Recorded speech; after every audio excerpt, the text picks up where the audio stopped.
Going back to this issue of whether or not we even have the ability to burn fat when our insulin levels are elevated, which happens when your fat programs are on, there's a good strategy in the beginning to get your body to burn fat, and that is by eating your food during the day rather than at night.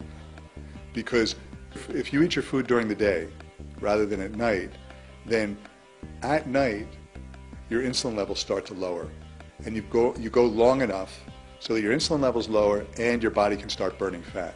But if you eat your food at night before you go to sleep, your insulin levels stay up all night, elevated all night, and you're making fat all night. So you could be eating the same amounts, and in one scenario you're making fat all night, and the other scenario you're burning fat all night, but it's the same amount of food. So if you can just train yourself to eat during the day more than eating at night, and maybe have an earlier dinner and a lighter dinner, but you have a really nice big breakfast and a big lunch, and that's why I say start with having a big breakfast, because it shifts your hunger habits so that over time you'll start being hungry in the morning rather than at night. Drink water at nights, and then you'll start to burn fat as you sleep. And it's a great scenario because you don't feel hungry anymore because you have gotten your food for the day. You are nourishing yourself. You're not hungry anymore, and you're burning fat versus making fat, and you're eating the same amount. So it's a great scenario.